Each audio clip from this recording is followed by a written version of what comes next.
Il y a 18 ans, son enfant a été enlevé à la garderie, bouleversant son univers et lui volant ce qu'il y avait de plus précieux dans sa vie. Mais un jour, en lisant un magazine de mode, elle découvre une chose choquante. Clara Marin se tenait parmi les imposantes étagères de la bibliothèque publique d'Asheville, respirant l'odeur familière du papier et de la colle à reliure tout en rangeant méthodiquement les livres à leur place. À 45 ans, ses cheveux châtain clair étaient désormais ornés de mèches argentées, mais ses mains gesticulaient toujours avec la même précision experte qu'au cours des 20 dernières années. La bibliothèque avait été son sanctuaire, son compagnon constant pendant l'épisode le plus dévastateur de sa vie. Alors qu'elle positionnait une copie usée de Ne tirez pas sur l'oiseau moqueur de retour sur son étagère, un mouvement à l'entrée de la bibliothèque attira son attention. Une jeune mère, peut-être proche de la trentaine, franchissait péniblement la porte en tenant en équilibre un sac de course et la main d'un bambin. La petite fille, âgée de 2 ans à peine, sautillait à chaque pas, ses couettes blondes se balançant comme des pendules. « Excusez-moi » lança la mère en s'approchant du bureau de Clara. « Pourriez-vous m'indiquer la section enfant ?» Clara sourit chaleureusement. « Bien sûr. C'est juste derrière cette arche, à ta gauche. On vient de recevoir de nouveaux livres d'images hier. »« Merci » dit la mère en tirant doucement sur la main de sa fille. La petite, cependant, avait d'autres projets. Ses petits doigts attrapèrent un assortiment de marque-pages colorés, dont plusieurs volèrent au sol. « Sophie, ne touche pas » gronda doucement la mère en s'accroupissant pour ramasser les marque-pages éparpillés. « Ce n'est pas grave » rit Clara en repoussant d'un geste les excuses gênées de la mère.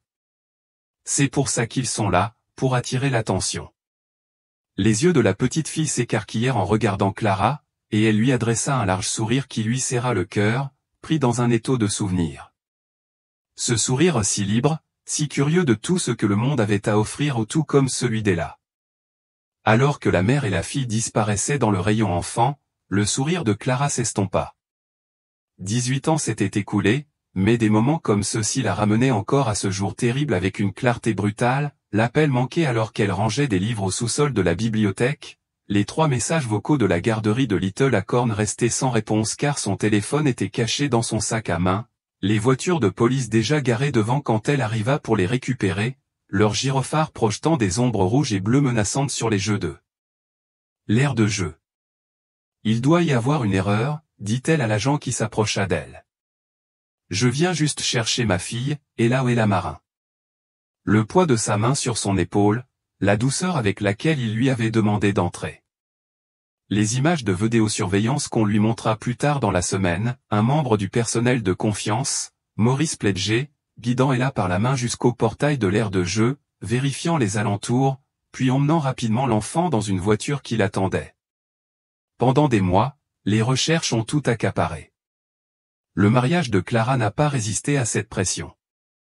Son mari, David, a déménagé avant la fin de l'année, incapable de supporter de vivre dans une maison remplie de souvenirs de leur enfant disparu. Mais Clara a refusé de quitter Asheville. Et si elle a retrouvé son chemin? Et si l'affaire progressait? La police a retrouvé le corps de Maurice 2 semaines après l'enlèvement, pendu à un arbre dans la forêt nationale de Pisgah. Suicide, ont-ils dit. Culpabilité, ont-ils supposé. Mais aucun signe d'Ella. L'affaire devenait de plus en plus froide d'année en année, malgré les efforts désespérés de Clara pour la maintenir en vie. La tache de naissance couleur vin caractéristique d'Ella ou une tache violette autour de son œil gauche en forme de fleur de lotus figurait dans chaque signalement d'enfant disparu, chaque article de presse, chaque prospectus que Clara agrafait au poteau téléphonique jusqu'à ce qu'il se désintègre avec le temps et les intempéries. Clara. La voix la ramena brusquement au présent. Sarah, sa collègue, la regardait avec inquiétude. « Ça va ? Ça fait 5 minutes que tu regardes cette étagère. » Clara cligna rapidement des yeux. « Je vais bien. Je me souviens juste. » L'expression de Sarah s'adoucit, pleine de compréhension.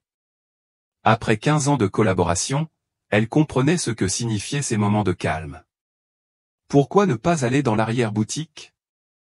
Les nouvelles livraisons sont arrivées ce matin. Je termine ici. Clara hocha la tête avec gratitude. Parfois, la gentillesse des autres la prenait encore au dépourvu, même après toutes ces années.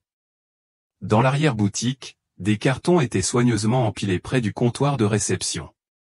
Clara sortit un cutter du tiroir et commença méthodiquement à ouvrir le premier paquet, son esprit s'installant dans le confort de la routine. À l'intérieur se trouvaient les abonnements mensuels aux magazines, The Atlantic, National Geographic et plusieurs magazines de mode sur papier glacé qui avaient rencontré un succès surprenant auprès de leurs clients.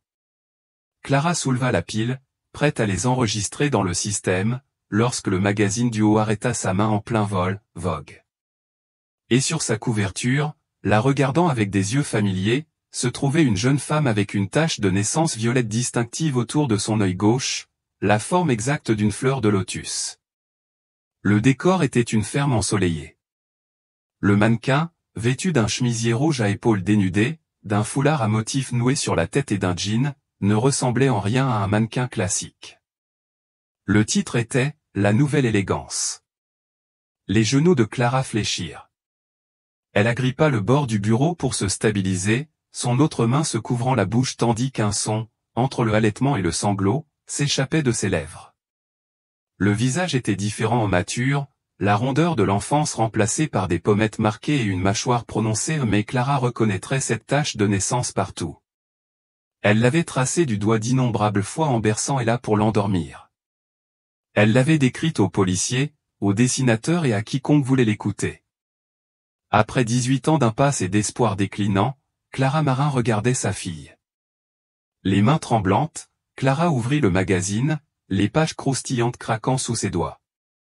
La photo de couverture avait captivé son attention, mais c'était l'éditorial à l'intérieur qui faisait battre son cœur contre sa cage thoracique comme un oiseau pris au piège.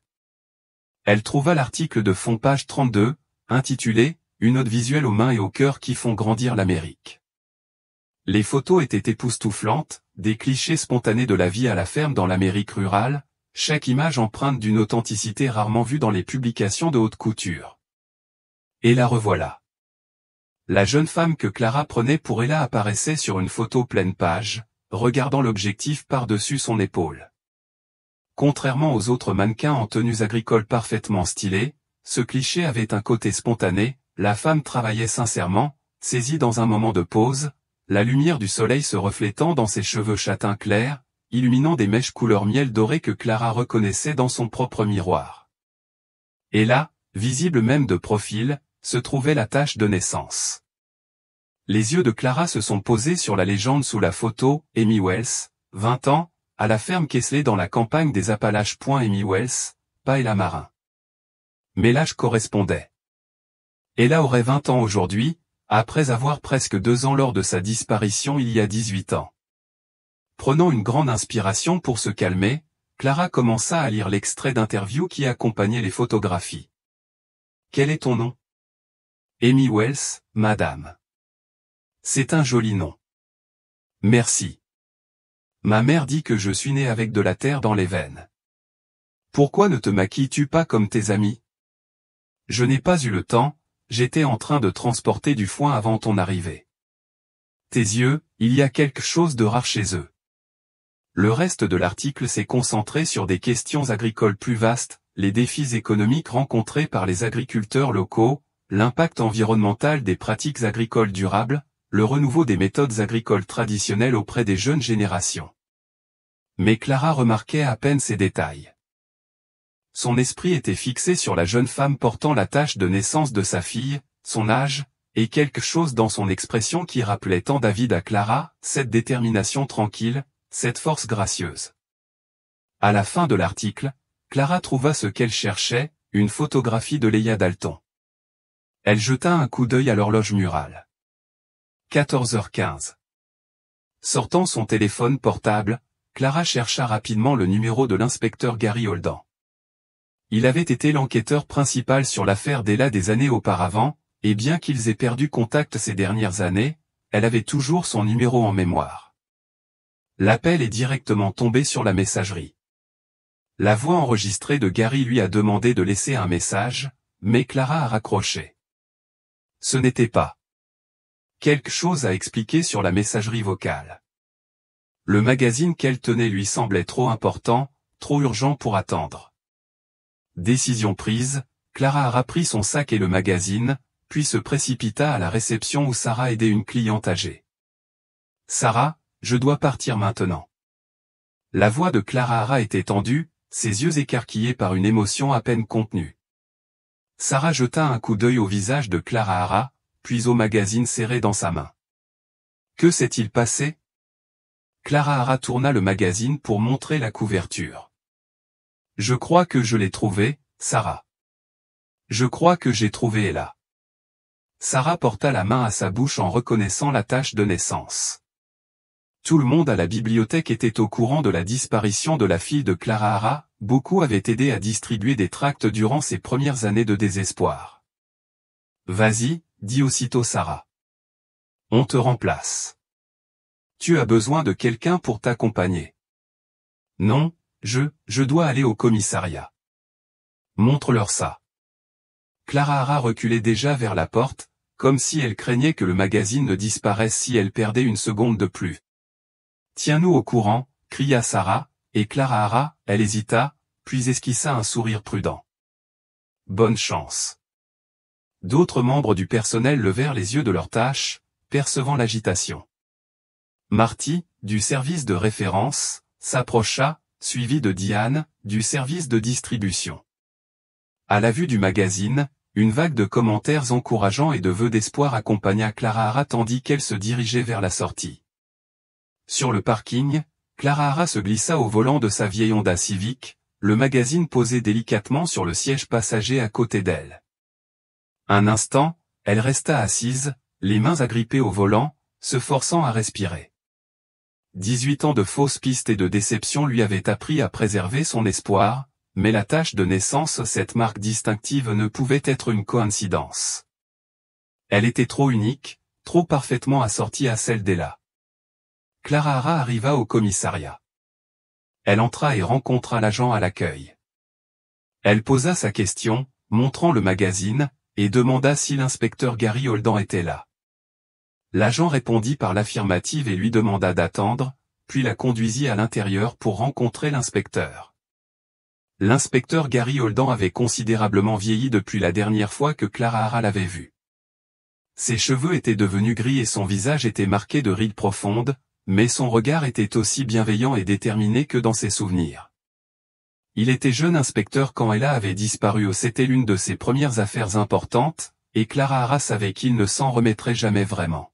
« Clara, dit-il en se levant de son bureau. Ça fait un bail. J'ai trouvé quelque chose, dit-elle sans préambule, posant le magazine sur son bureau. Je crois que j'ai trouvé Ella. Clara Hara lui montra le magazine et lui dit avoir trouvé une piste. Ils comparèrent la photo avec celle d'Ella enfant, et la tache de naissance en forme de lotus semblait identique. L'enquêteur contacta rapidement l'agence du magazine de mode et s'enquit de leur récente publication et de la photographe, Leia Dalton. Il mit l'appel sur haut-parleur pour que Clara Hara puisse également écouter. L'agence de presse a indiqué à la police avoir visité des fermes isolées dans les Appalaches rurales et d'autres lieux traditionnels américains pour l'édition de ce mois-ci. Leia Dalton a photographié spontanément des familles d'agriculteurs dans des situations quotidiennes, non professionnelles. La représentante au téléphone était ravie du rendu authentique des images. Madame Dalton a un véritable talent pour capturer des moments authentiques, a-t-elle expliqué. La série a reçu d'excellents retours, j'en suis sûr. L'inspecteur Gary a déclaré, nous vous appelons au sujet d'une photo en particulier. La jeune femme en couverture, Amy Wells. Oh oui, c'était une vraie trouvaille. Pas du tout un mannequin professionnel, juste une fermière avec une tache de naissance des plus intéressantes. Ça lui donne un air mystérieux, non? Clara Hara porta la main à sa bouche, luttant contre ses larmes tandis que la femme évoquait nonchalamment la marque distinctive de sa fille. L'inspecteur demanda l'endroit précis où la photo d'Amy Wells avait été prise. Ils répondirent que c'était à la ferme Kesley. Les propriétaires de la ferme étaient John et Myriam Kesley. Le représentant répondit qu'il n'y avait pas de point précis sur la carte, mais ils leur donnèrent le nom et l'emplacement d'une autre ferme, précisant que la ferme Kesley se trouvait à une quinzaine de kilomètres au nord. Cela suffit pour rouvrir l'enquête, dit-il prudemment après la fin de la conversation. Je vais immédiatement constituer une équipe pour visiter la ferme Kessler. Clara Hara se leva, la détermination lut sur son visage. Je viens avec eux. Gary hésita. Clara Hara, dans des cas comme celui-ci. J'y vais, Gary, l'interrompit-elle d'une voix indiscutable. J'ai attendu 18 ans. Je n'attends pas un jour de plus. On n'a jamais été aussi près. Au bout d'un moment, Gary acquiesça. Je comprends. Mais je dois d'abord prendre quelques dispositions.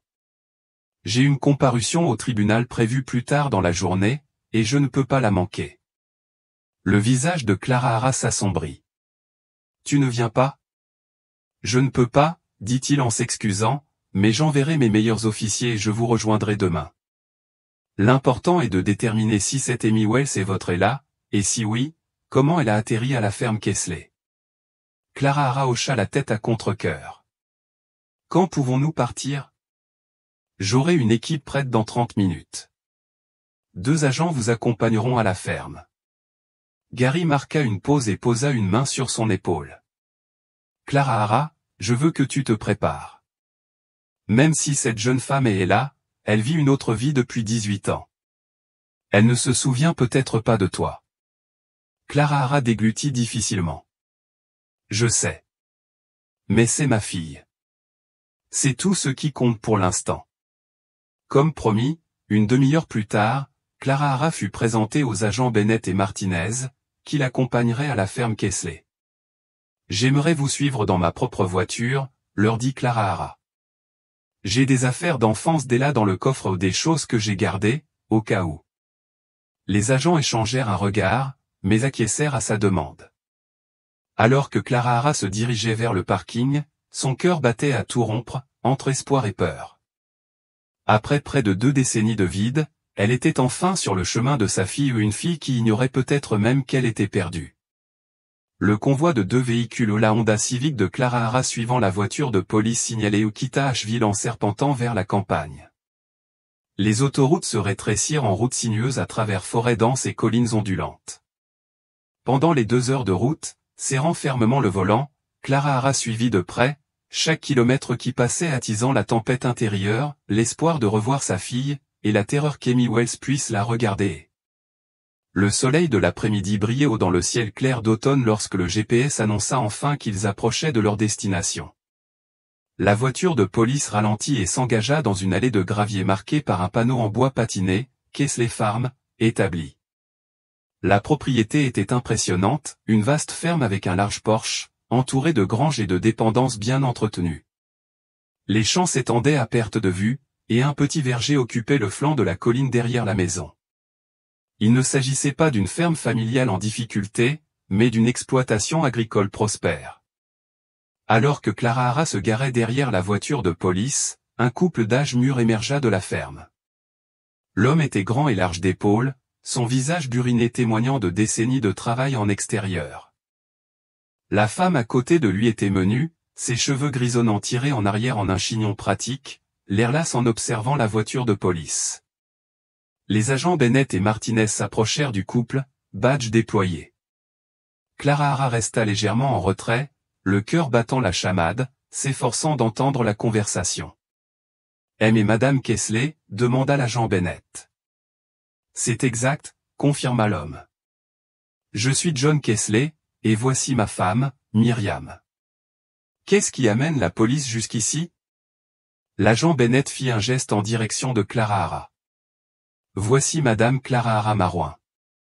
Elle a des raisons de croire que la jeune femme photographiée sur votre propriété pourrait être sa fille, disparue il y a 18 ans. John et Myriam échangèrent un rapide regard que Clara Hara ne put interpréter. Tu dois parler des gens du magazine, dit Myriam prudemment. Ils étaient là il y a quelques semaines pour prendre des photos pour un article de mode. Nous recherchons une jeune femme nommée Amy Wells. D'après le magazine, elle travaillait ici quand ils ont fait leur séance photo, a précisé l'agent Martinez. John Kessler secoua lentement la tête. Amy ne travaille pas chez nous en permanence. Elle donnait juste un coup de main ce jour-là.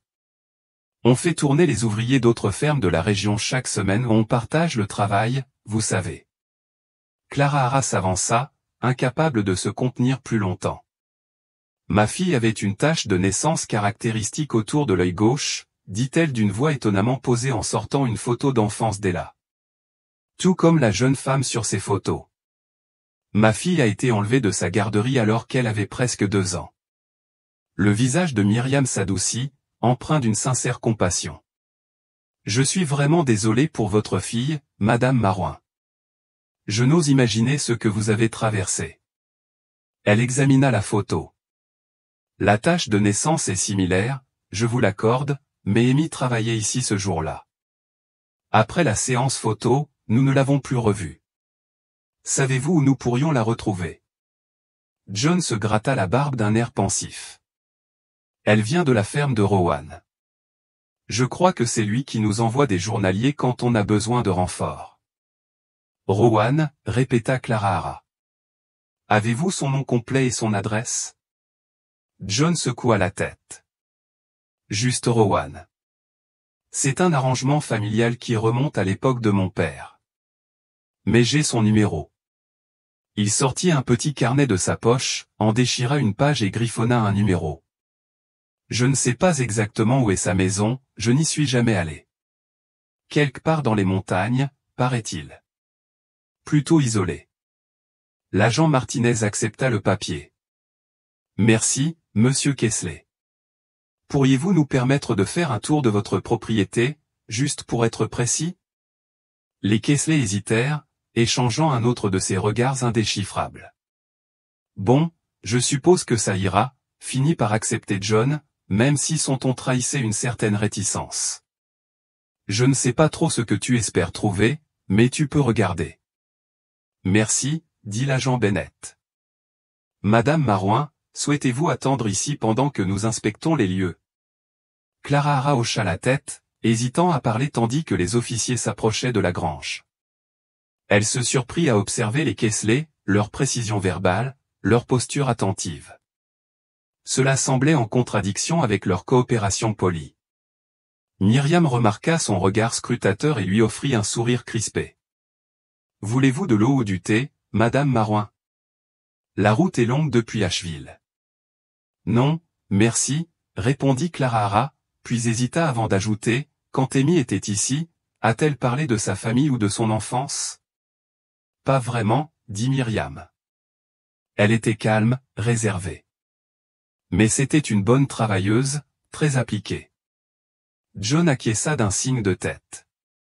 Les enfants de la ferme sont généralement élevés avec une solide éthique du travail. 20 minutes plus tard, les officiers sont revenus, l'air neutre. Tout semble être en ordre, a déclaré l'agent Martinez. Le groupe retourna au véhicule, où l'agent Bennett appela le poste, transmettant le numéro de Rowan et demandant toute information possible. Clara Hara écouta Bennett expliquer la situation, puis attendit que le répartiteur vérifie le numéro dans la base de données. Après quelques minutes, Bennett raccrocha en fronçant les sourcils. Rien, informa-t-il Clara Hara et Martinez. Le numéro n'apparaît dans aucun de nos systèmes et aucun service cellulaire n'est enregistré dans les comtés environnants. Si Rowan vit aussi isolé que le suggèrent les Kessler, il se trouve peut-être hors des zones de couverture habituelles. Qu'est-ce que ça veut dire, demanda Clara Hara, le cœur serré. Comment le retrouver? On va essayer d'appeler directement le numéro, suggéra Martinez en composant le numéro sur son téléphone. Après quelques instants, il secoua la tête. Pas de connexion non plus. Le numéro est incorrect, ou il est dans un endroit sans réseau. Clara Hara jeta un coup d'œil à sa montre, il était presque 16 heures. Les jours d'automne raccourcissaient et la nuit tomberait d'ici quelques heures. Et maintenant, demanda-t-elle, luttant pour cacher le désespoir dans sa voix. Bennett soupira. Sans destination précise, on ne peut pas s'aventurer sans but dans les montagnes. Je pense que notre meilleure option est de retourner à Asheville, de rassembler plus de ressources et de repartir de zéro demain matin. L'inspecteur Holden sera disponible demain, il aura peut-être d'autres idées ou contacts. Clara Hara aurait voulu protester, insister pour qu'ils poursuivent leurs recherches, mais le pragmatisme l'a emporté. Sans direction claire, il pourrait perdre des heures à parcourir des routes de montagne isolées sans rien trouver. D'accord, acquiesça-t-elle à contre-cœur. Mais je ne retourne pas à Asheville ce soir. Je trouverai un endroit où dormir dans le coin, un motel ou quelque chose comme ça. Comme ça, on pourra partir tôt demain. Les officiers hochèrent la tête en signe de compréhension. C'est raisonnable, dit Martinez. Nous ferons notre rapport au poste et nous coordonnerons avec l'inspecteur Holden pour demain matin. Alors qu'ils se séparaient, Clara Hara resta assise dans sa voiture pendant un long moment, fixant la ferme Kesley dans son rétroviseur. Quelque chose dans les réponses soigneusement mesurées de John et Myriam la perturbait. Ils avaient été polis, voire compatissants, mais il y avait chez eux une réserve qui semblait déplacée chez des gens qui n'avaient rien à cacher. Clara Hara prit une grande inspiration et démarra son moteur. Elle était plus proche de retrouver laquelle ne l'avait été depuis 18 ans. Une nuit de plus ne la briserait pas après tout ce temps. La lumière déclinante de l'après-midi projetait de longues ombres sur le paysage rural tandis que Clara Hara quittait la ferme Kesley, l'esprit bourdonnant de questions sans réponse, oscillant entre espoir et frustration. Après une vingtaine de minutes de route, elle aperçut un modeste établissement en bord de route avec une enseigne lumineuse clignotante, Pinridge Motel Vacancy. Le motel était un bâtiment de plein pied comptant une douzaine de chambres. Clara Hara se gara devant le bureau et sortit, étirant ses membres raides après une longue journée de route. À l'intérieur, une femme d'âge mûr aux cheveux roux et lunettes de lecture perchée sur le nez leva les yeux de son livre de poche corné. « Je peux t'aider » demanda-t-elle en posant son livre. « J'ai besoin d'une chambre pour la nuit » répondit Clara Hara. « Juste une personne. » 29 $, incluant la télévision par câble et l'eau chaude, dit la femme en poussant une carte d'enregistrement sur le bureau. « Au fait, je m'appelle Doigt. Je suis propriétaire. » Clara Hara remplit le formulaire et lui remit son argent. Alors que Doigt traitait le paiement, Clara Hara remarqua un dépliant sur le panneau d'affichage faisant la promotion des attractions locales. Une image attira son attention, un bâtiment rustique avec des guirlandes lumineuses illuminant une terrasse en bois. « Quel est cet endroit » demanda-t-elle en désignant le dépliant. Doigt jeta un coup d'œil. « Oh, c'est la taverne Miller.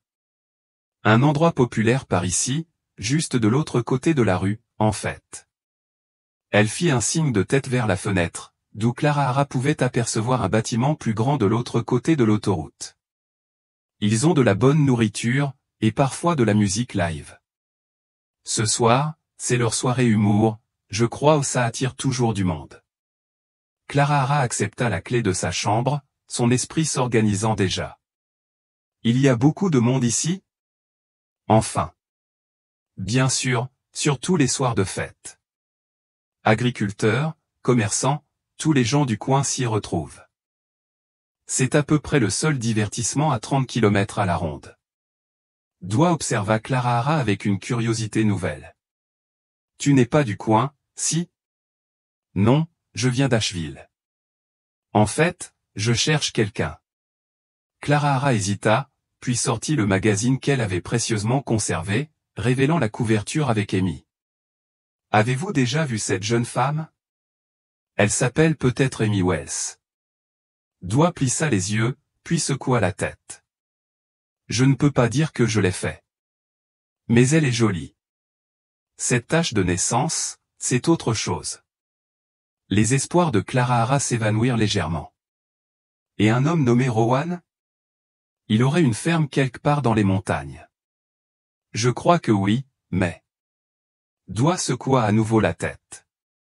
Désolé, ma puce. Il y a beaucoup de fermiers dans le coin, et je n'en suis pas certaine. Elle rendit le magazine à Clara Hara. Mais comme je l'ai dit, la taverne attire tous les habitants du coin. Si tu cherches des informations, c'est le meilleur endroit. Merci, dit Clara Hara en rangeant son téléphone. J'essaierai ce soir. Colocataire, dit Doigt en lui tendant une clé attachée à une étiquette en plastique. Au bout de la rangée, à côté de la machine à glaçons. Le départ est à 11h demain. Clara Hara la remercia à nouveau et se retira dans sa chambre.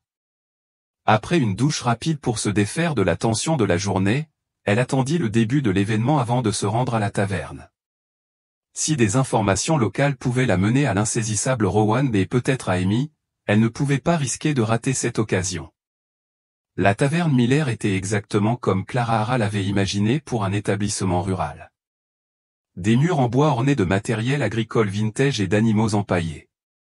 Des tables et des chaises dépareillées étaient dispersées dans l'espace, et un lombard s'étendait le long d'un mur. L'air était chargé d'odeurs de friture, de bière et d'une légère trace de fumée de cigarette qui s'était infiltrée dans le bois au fil des décennies. Malgré la semaine, l'endroit était animé. Au fond de la salle, sur une petite scène, un jeune homme barbu et en chemise de flanelle débitait des punchlines à un public enthousiaste. Des rires fusèrent dans la foule tandis que Clara Hara se dirigeait vers le bar. Elle trouva un tabouret libre et s'installa, scrutant la salle du regard. La plupart des clients étaient concentrés sur le spectacle, même si certains se rassemblaient autour des grandes tables en bois du fond, engagés dans leur propre conversation. Au bar, quelques buveurs solitaires sirotaient leur boisson, semblant des habitués à en juger par leur allure décontractée. « Que puis-je vous servir ?» demanda une voix. Clara Hara se retourna et trouva un barman qui la regardait avec impatience. Il était jeune, la vingtaine peut-être, avec des cheveux noirs attachés en une courte queue de cheval et un sourire facile qui suggérait qu'il aimait vraiment son travail. « Juste un soda, s'il vous plaît », répondit Clara Hara. Le barman hocha la tête et remplit un verre de glaçons et d'eau gazeuse. En le posant devant elle, il inclina la tête avec curiosité. « Première fois chez Miller ?» demanda-t-il. Clara Hara hocha la tête. « C'est si évident ?» Il rit doucement. « Petite ville. Je connais la plupart des visages qui franchissent cette porte. » Il tendit la main. « Je suis Bran. Bran Pledger. » Avec plaisir. C'est chez mon père, mais c'est moi qui gère la maison la plupart des soirs. Le nom fit un choc dans le cerveau de Clara Hara. Pledger eut le même nom de famille que Maurice, l'employé de garderie qui avait enlevé Ella. Mais c'était impossible, Pledger n'était pas un prénom rare, et ce jeune homme était lui-même un enfant au moment de la disparition d'Ella. Clara Hara, parvint-elle à dire en lui rendant sa poignée de main. Clara Hara Marin. Alors, Clara Hara Marou, dit Bran en s'appuyant légèrement contre le bar.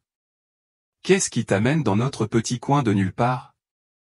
On n'a pas beaucoup de touristes à cette époque de l'année.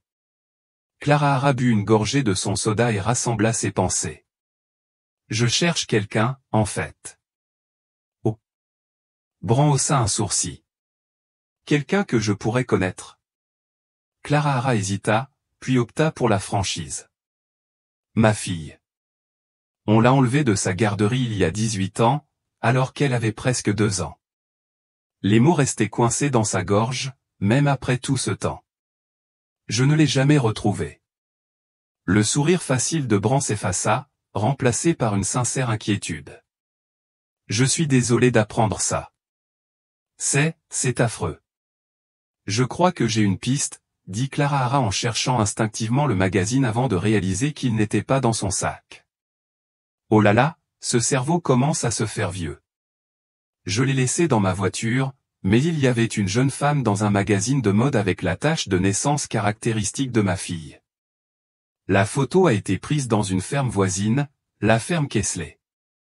Bran se redressa légèrement. Les Kesley. Ils ne viennent pas souvent ici, ils restent généralement entre eux. La femme sur la photo s'appelait Amy Wells, insista Clara Hara. Les Kesley ont dit qu'elle travaillait à la journée. Tandis qu'elle parlait, Clara Hara remarqua que l'expression de Bran changeait subtilement, un resserrement autour de ses yeux, une légère tension de sa mâchoire. Ma mère travaillait dans une garderie, dit-il soudain, la voix plus basse, avant de décéder. Le cœur de Clara Hara fit un bond. Oh. C'était où? Asheville, répondit Bran. Mais elle est morte quand j'étais jeune. Mon père m'a élevé après. Il fit un geste vague vers la taverne. J'ai construit cet endroit à partir de rien. Un frisson parcourut l'échine de Clara Hara. Quelles étaient les probabilités d'une telle coïncidence? Ta mère, commença-t-elle prudemment, comment s'appelait-elle? Maurice, répondit-il. Maurice Pledger. Ce nom frappa Clara Hara comme un coup de massue. Maurice Pledger, l'employé de garderie qui avait enlevé Ella. La femme dont le corps avait été retrouvé dans la forêt 2 semaines après l'enlèvement. Clara Hara s'efforçait de garder une expression neutre, tandis que son esprit s'emballait. La police avait conclu que Maurice s'était suicidé, probablement par culpabilité après avoir vendu Ella, car elle n'avait pas retrouvé la fille qui l'accompagnait. « Tout va bien ?» demanda Bran, remarquant sa réaction. « On dirait que tu as vu un fantôme. »« Je vais bien, » répondit Clara, « je suis juste fatiguée par le trajet. » Elle jeta un coup d'œil autour du bar, essayant de rassembler ses idées. C'est alors qu'elle la remarqua, une photo encadrée de la femme sur l'étagère derrière le bar, partiellement cachée parmi des bouteilles d'alcool. « En fait, je ne le suis pas », Clara Hara prit une grande inspiration.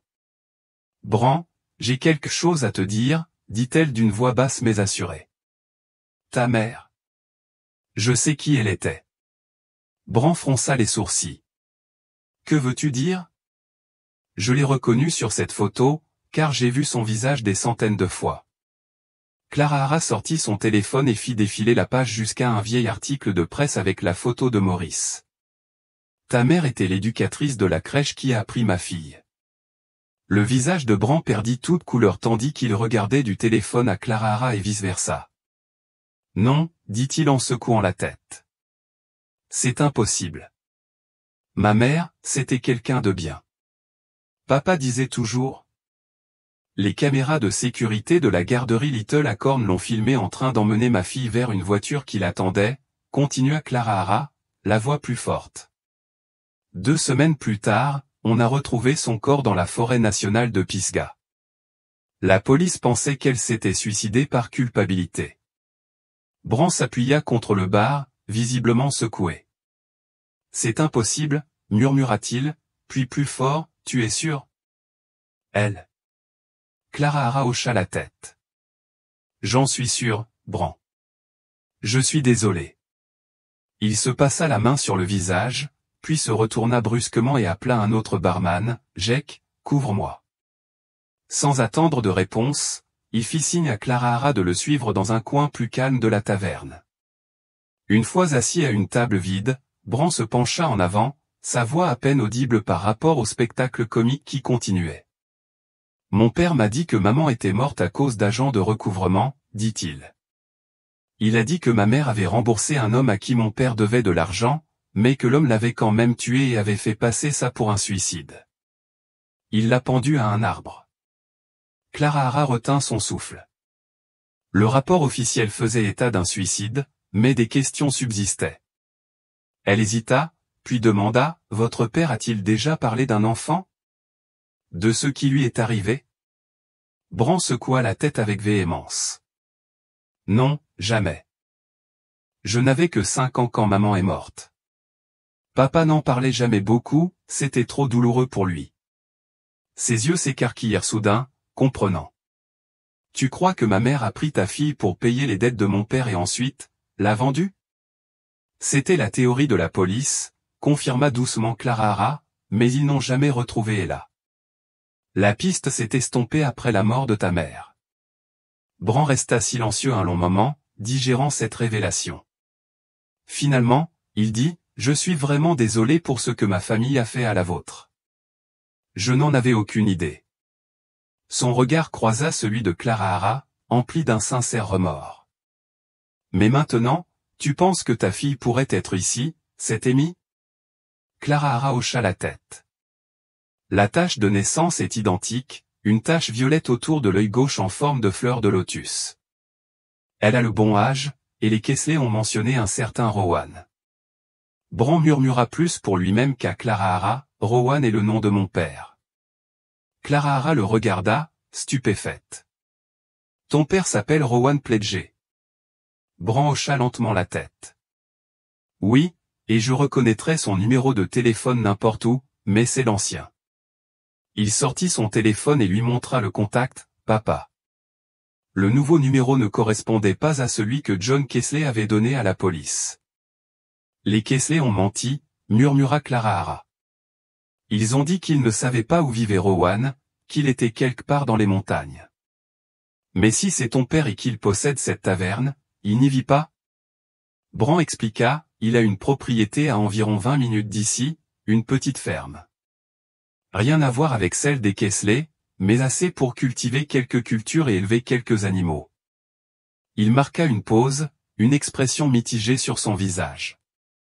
Je ne le vois pas beaucoup ces derniers temps. Plus depuis. Depuis quoi? Demanda doucement Clara Hara. Bran soupira lourdement. Depuis que j'ai découvert ces problèmes de jeu. La taverne marche bien, mais papa a encore des soucis. J'essaie de garder mes distances et de me concentrer sur la bonne gestion de cet endroit. Il soutint le regard de Clara Hara avec une détermination retrouvée. Mais je pense qu'il est temps que je lui rende visite, et je pense que tu devrais venir avec moi.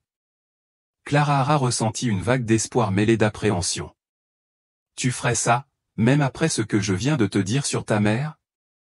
Surtout à cause de ça, répondit Bran fermement.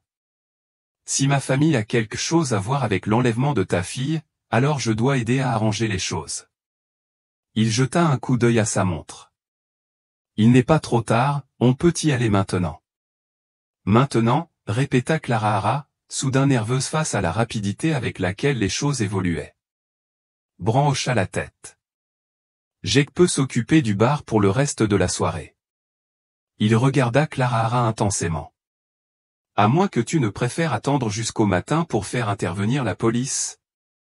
Clara Hara réfléchit un instant, puis secoua la tête. Non. J'ai attendu 18 ans, je ne veux pas attendre une minute de plus. Bran se leva, déterminé. Je vais dire à Jake que je pars et on pourra y aller. Ma voiture est dehors. Mais je te suivrai en voiture, intervint Clara Hara. J'ai des affaires là-bas, des photos, des affaires d'Ella que j'ai gardées. Ça pourrait t'aider. D'un hochement de tête, Bran alla prévenir sa collègue, tandis que Clara Hara finissait son verre, l'esprit bourdonnant d'idées. Était-elle enfin sur le point de retrouver Ella après toutes ces années? Et si oui, quel rôle Rowan Pledger avait-il joué dans sa disparition? La nuit était tombée sur le paysage rural tandis que Clara Hara suivait le pick-up de Bran sur des routes sinueuses.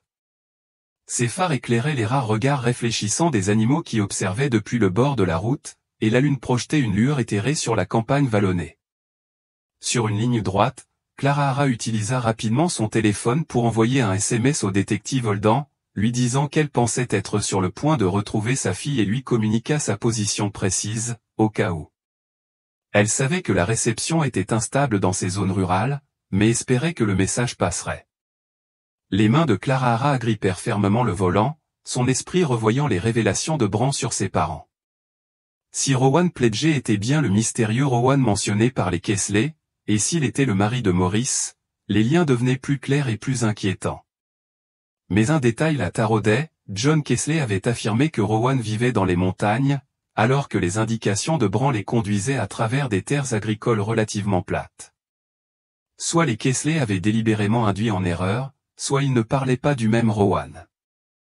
Après une vingtaine de minutes de route, le pick-up de Bran ralentit et s'engagea sur un étroit chemin de terre marqué seulement par une boîte aux lettres patinées par les intempéries. Clara Hara le suivit prudemment, sa berline cahotant sur la surface inégale. Avant d'atteindre la maison, Clara Hara remarqua un véhicule ou une berline d'un modèle ancien qui sortait de l'allée.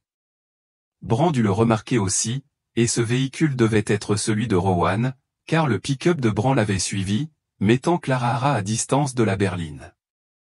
Les routes devenaient de plus en plus étroites, le paysage plus boisé. Clara Hara conduisait plus lentement que la voiture de Rowan, peu familière du terrain et craignant d'endommager son véhicule sur les routes accidentées.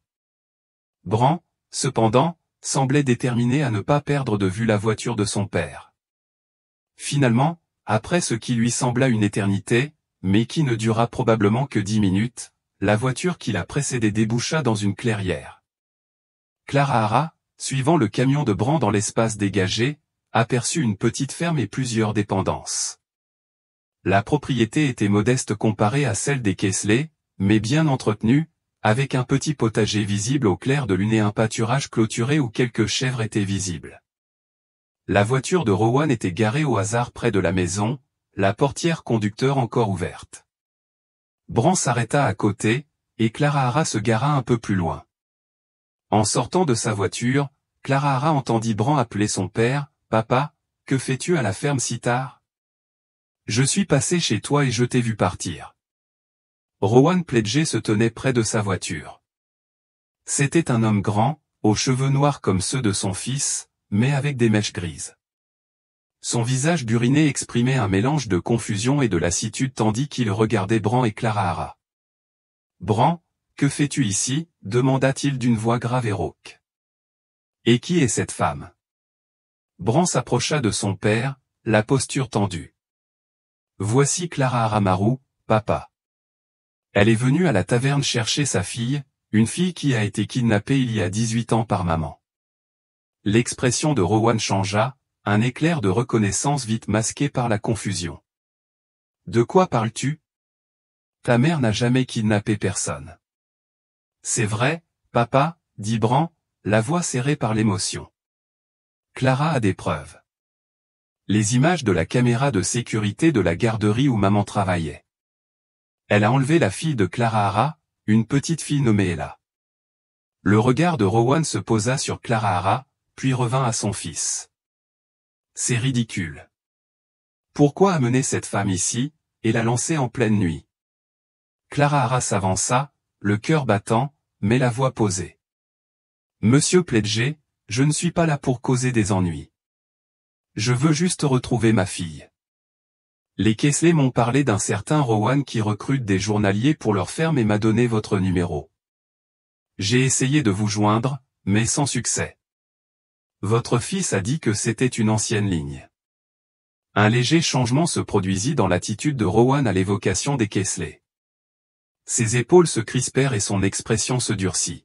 « Ces riches idiots, » murmura-t-il presque pour lui-même, puis plus fort, « écoutez, je ne sais pas ce que les Kessler vous ont raconté, mais... » Avant qu'il ait pu terminer, la porte d'entrée de la ferme s'ouvrit et une jeune femme entra sur le porche.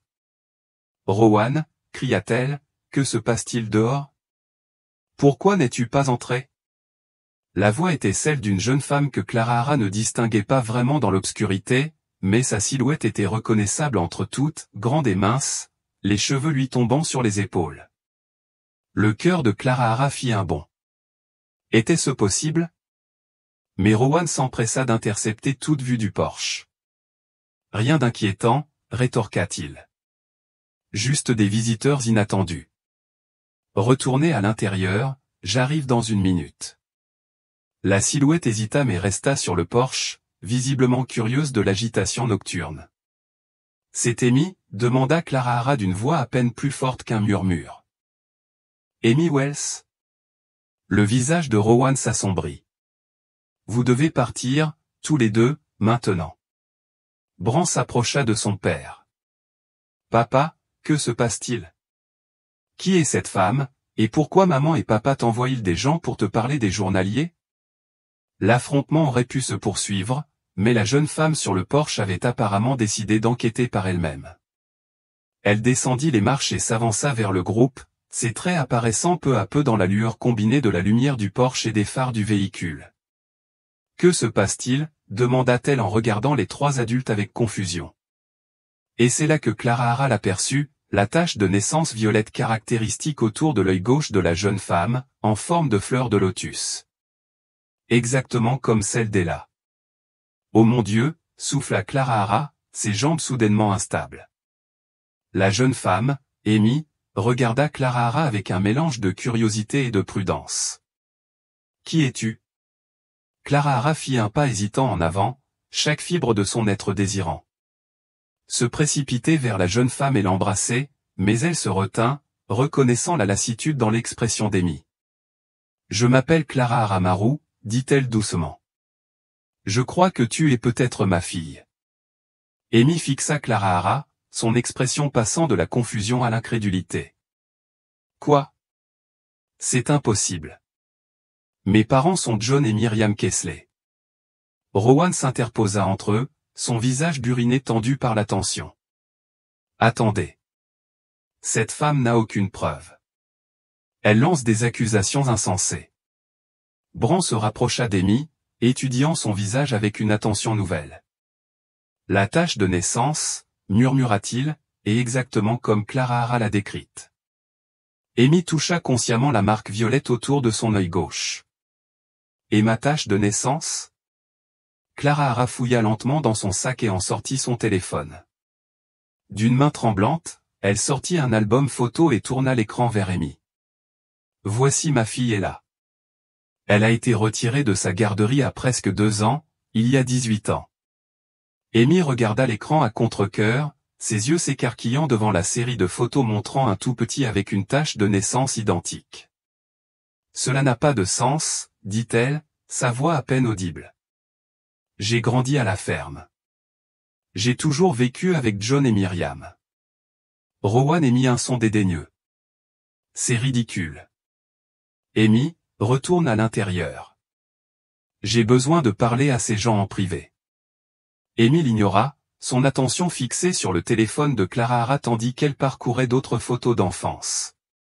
Si ce que tu dis est vrai, alors John et Myriam ne sont pas tes parents, termina doucement Clara Hara. Les Kessler m'ont dit que tu étais un journalier envoyé par Rowan. Ils ont prétendu te connaître à peine. La tête d'Amy se releva brusquement à ces mots, son expression se durcissant. Quoi? C'est un mensonge. Ils m'ont élevé. Rowan jura dans sa barbe. Ces crétins de Kessler, à quoi pensaient-ils en donnant mon nom et mon numéro? Bran se tourna vers son père, la suspicion assombrissant ses traits. Papa, que se passe-t-il ici? Qu'est-ce que tu sais de tout ça? Rowan regarda les 3 visages qui le fixaient et sembla se dégonfler légèrement. Écoute, c'est compliqué. Sans complication, exigea Bran, avec une pointe de voix que Clara Hara n'avait jamais entendue auparavant. Rowan passa une main dans ses cheveux grisonnants. Les Kessler m'ont demandé de garder Amy ici quelques semaines. Ils disaient que quelqu'un la recherchait, quelqu'un de dangereux qui pourrait essayer de l'emmener parce qu'ils ne pouvaient pas payer leurs dettes. Des dettes, répéta Amy, la confusion visible sur son visage. Quelle dette? La ferme se porte bien. Elle l'a toujours fait. C'est ce qu'ils m'ont dit, a insisté Rowan. Ils ont dit que des créanciers, des individus dangereux, te recherchaient. Ils voulaient te protéger jusqu'à ce que la situation s'améliore. Bran se moqua. Et tu les as crus? Après ce qui est arrivé à maman. Et sa mère, demanda Amy, de plus en plus bouleversée par les révélations qui se déroulaient. Clara Hara s'avança prudemment. La mère de Bran, Maurice Pledger, travaillait à la garderie Little Acorn à Asheville. C'est elle qui a recueilli ma fille, qui t'a recueilli il y a 18 ans. Tu étais trop jeune pour te souvenir de quoi que ce soit avant, expliqua doucement Clara Hara. Tu n'avais même pas 2 ans quand tu as disparu. Mais pourquoi, demanda Amy, la voix légèrement brisée. Pourquoi quelqu'un m'enlèverait-il à ma famille? Bran regarda son père d'un air accusateur. Papa avait des dettes de jeu. La police pensait que maman avait emmené Ella pour les rembourser. Puis ses créanciers ont tué maman et ont fait passer l'affaire pour un suicide. Amy s'appuya contre la balustrade du porche, visiblement secouée. Alors si je suis vraiment cette personne-là, comment ai-je fini avec John et Myriam? Tes parents ont toujours voulu des enfants, expliqua Rowan à contre-cœur. Ils n'ont pas pu en avoir. Ils essayaient d'adopter depuis des années, mais leur demande était toujours rejetée à cause du passé de John. Il a eu des problèmes juridiques quand il était plus jeune, alors ils ont trouvé une autre solution. Ils m'ont acheté, demanda Amy, la voix creuse d'incrédulité. Rowan hocha lentement la tête. De ceux-là même qui ont tué Maurice, oui. Ces créanciers n'étaient pas que des usuriers. Ils étaient impliqués dans des entreprises plus lucratives. Amy enroula ses bras autour d'elle comme si elle avait soudainement froid, malgré la douceur de la soirée. Donc tout ce que je pensais savoir sur moi-même est un mensonge. C'est faux, dit Amy, la colère montant dans sa voix. Tout le monde ment sur tout. Avant que la nuit ne devienne plus profonde, le son des sirènes résonna dans la nuit, lointain mais approchant rapidement. Quelqu'un a appelé la police, dit Rowan, la panique montant dans sa voix. Nombre. C'est impossible. Si les Kingsley étaient au courant, ou si ces trafiquants, s'ils soupçonnaient une implication policière, ils enverraient des gens me traquer. Plus besoin de courir, dit Amy fermement. Plus de mensonges. Elle a sorti son téléphone portable et a montré l'écran. Je les ai appelés la première fois que je t'ai entendu te disputer dehors. Je veux la vérité, toute la vérité, et je n'ai pas peur de l'affronter. Les gyrophares des voitures de police éclairaient la cour de la ferme à l'approche de plusieurs policiers. Clara Hara en reconnaissait certains, comme il l'avait fait plus tôt dans la journée, mais les agents Bennett et Martinez étaient introuvables. Que se passe-t-il ici ? Demanda un officier, la main posée prudemment sur son étui tandis qu'il évaluait la situation. Amy s'avança. Je t'ai appelé. Je m'appelle Amy Wells, du moins c'est ce qu'on m'a toujours dit, mais cette femme, dit-elle en désignant Clara Hara, dit que je suis sa fille, kidnappée il y a 18 ans. Les yeux de l'officier s'écarquillèrent légèrement tandis qu'il reliait les poings. Vous êtes la personne disparue d'Asheville, celle avec la tache de naissance ? Amy hocha la tête, touchant inconsciemment la marque violette autour de son œil. Clara Hara tendit la main. Un autre officier parla à la radio, confirmant qu'ils avaient localisé la personne visée par la récente alerte.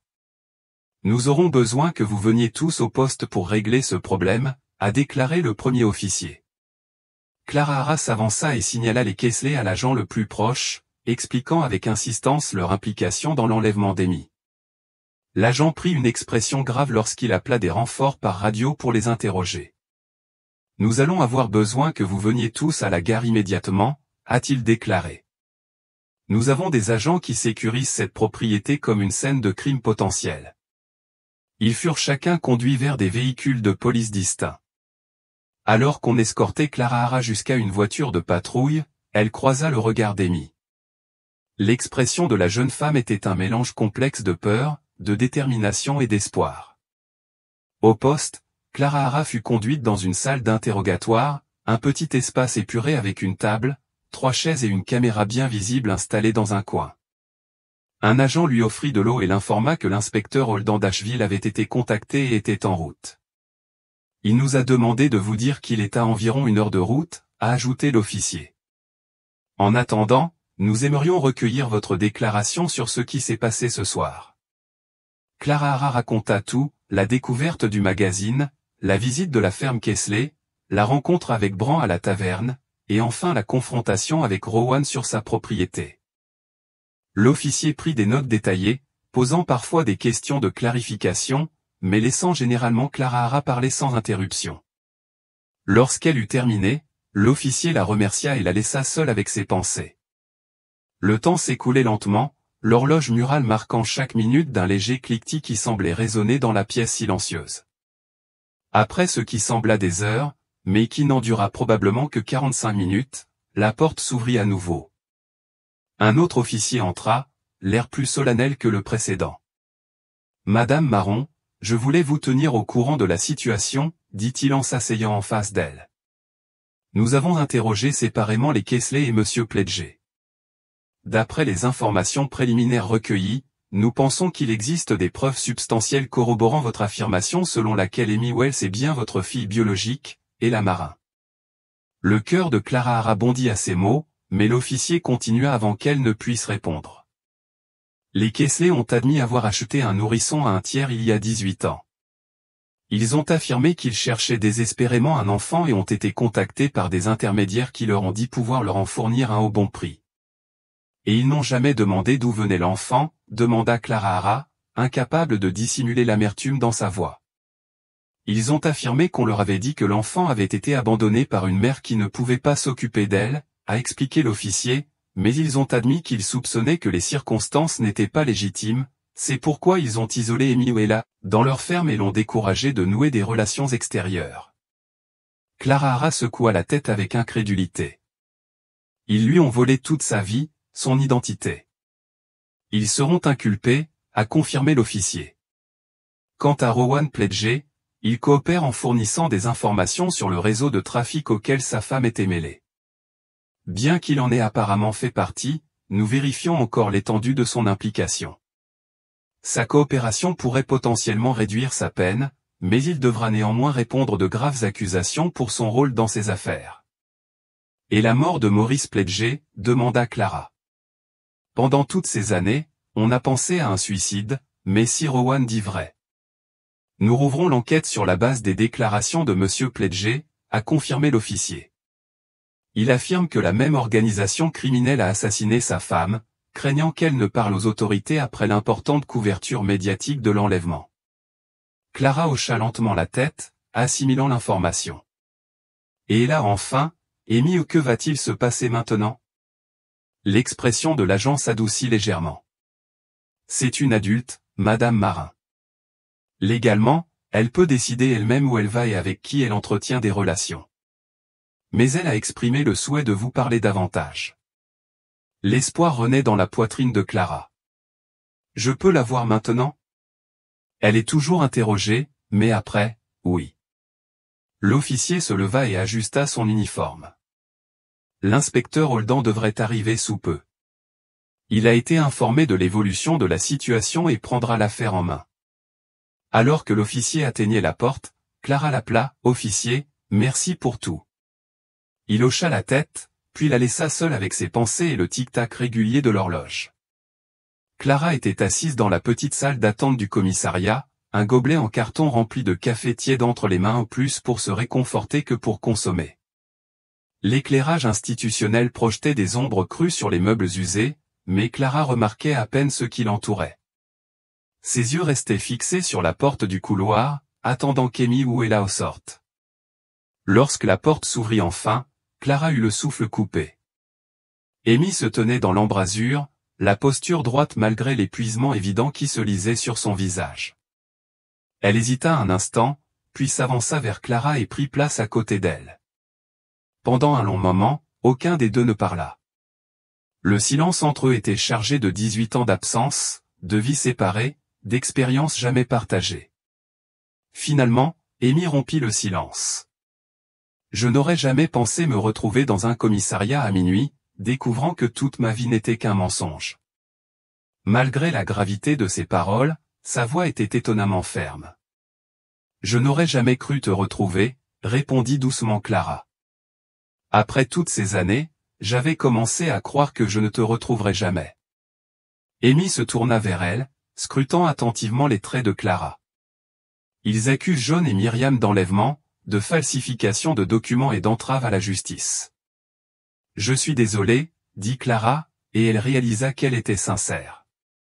Je sais qu'ils t'ont élevé. Ils ont pris soin de toi.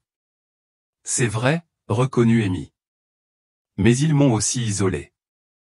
Ils contrôlaient qui je pouvais voir, où je pouvais aller. Ils disaient toujours que c'était pour ma protection, que le monde extérieur était dangereux. Un sourire amer traversa son visage. Je suppose que maintenant je comprends pourquoi. Clara hésita, puis posa la question qui la trottait dans la tête. Comment as-tu pu te retrouver dans ce magazine s'il prenait tant de précautions pour te cacher? L'expression d'Amy s'adoucit légèrement. C'était un accident. La photographe, Leia, prenait des photos de la ferme voisine. Elle s'est perdue et a atterri sur notre propriété. Je travaillais au champ quand elle m'a repéré. Un petit sourire fier éclaira ses lèvres. Elle a dit que ma tache de naissance était frappante, unique. Qu'elle me rendait photogénique. Je lui ai souri. John et Myriam étaient furieux après, mais il était déjà trop tard, les photos étaient déjà programmées pour la publication. Je suis contente qu'elle se soit perdue, dit Clara. Cette tache de naissance, c'est comme ça que j'ai su que c'était toi. Je l'aurais reconnu n'importe où. Amy toucha la marque avec gêne. Les Kessler m'ont toujours fait croire que c'était quelque chose à cacher. Quelque chose de honteux. C'est magnifique, lui assura Clara. Ton père biologique, David, l'appelait ta marque de lotus. Il disait que ça signifiait que tu étais spécial. Une lueur d'intérêt traversa le visage d'Amy. Mon père, est-il? Il est vivant, dit Clara. Nous avons divorcé quelques années après ta disparition. Notre mariage n'a pas pu supporter cette perte. Il s'est remarié et a déménagé dans le Colorado. Nous ne nous sommes pas parlé depuis des années, mais je sais qu'il aimerait te rencontrer, si ça t'intéresse. Amy hocha lentement la tête, assimilant cette information. Toute ma vie, je me suis sentie différente. Dépaysée, d'une certaine manière. Il y avait des choses en moi qui n'avaient aucun sens dans le contexte des Kessler et ma façon de penser, ce qui m'attire. Sa voix s'éteignit, perdue dans ses pensées. Tu as la détermination de ton père, proposa Clara doucement, et sa gentillesse. Déjà tout petit, tu avais ces qualités. Amy la regarda avec une intensité soudaine. J'ai tellement de questions. Sur qui j'étais, qui je suis. Sur ma vie d'avant. Je répondrai à tout ce que je peux, promit Clara. On a le temps maintenant. La porte du couloir s'ouvrit à nouveau et l'inspecteur apparut, l'air fatigué mais satisfait. Il fit un signe de tête respectueux à Clara avant de s'adresser à eux deux. Les Kessler sont en cours de procédure, les informa-t-il. Rowan Pledger coopère pleinement à notre enquête sur le réseau de trafic. Ces informations pourraient contribuer à démanteler l'une des plus importantes opérations de traite d'êtres humains du Sud-Est. Que va-t-il lui arriver, demanda Amy. Il sera inculpé pour son implication, a expliqué l'inspecteur Holden. Mais sa coopération sera prise en compte. Le fait qu'il n'ait jamais participé directement à des enlèvements pourrait plaider sa cause. La porte s'ouvrit à nouveau et Bran entra dans la salle d'attente, l'air solennel. Il me laisse partir, dit-il en s'approchant du groupe. Ils disent que je ne suis impliqué dans rien de tout ça. Il regarda Amy avec un profond remords. Je suis tellement désolé pour ce que ma famille a fait à la vôtre. Je n'en avais aucune idée. Amy l'observa un instant. Ce n'est pas ta faute.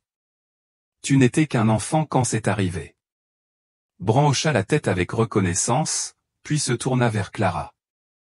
C'est étrange de penser que si je n'avais pas travaillé à la taverne ce soir, tu n'aurais peut-être jamais fait le lien. Ce n'était peut-être pas un hasard, suggéra Clara. Peut-être que certaines choses sont faites pour trouver un chemin. L'inspecteur s'éclaircit la gorge. Nous aurons besoin de vous deux demain pour des dépositions complémentaires. L'inspecteur Holden sera là aussi, mais vous êtes libre pour l'instant. Amy, avez-vous un endroit où dormir ce soir? Amy jeta un coup d'œil à Clara, l'incertitude dans le regard. Je ne veux pas retourner à la ferme. Pas encore. Pas avant d'avoir digéré tout ça. Tu pourrais rester avec moi au motel, si tu veux, proposa Clara d'un ton hésitant. On peut réserver une autre chambre. Alors qu'ils s'apprêtaient à quitter le poste, les Kessler furent conduits menottés à travers la salle d'attente. Amy se raidit à leur vue, et John et Myriam levèrent les yeux, le visage marqué par la honte et le regret, tandis que les agents les emmenaient vers la salle d'enregistrement. Bran s'approcha de nouveau d'Amy. C'est étrange, dit-il doucement, nos vies ont toutes deux été façonnées par ce qui s'est passé il y a 18 ans, et aucun de nous ne l'a su jusqu'à aujourd'hui.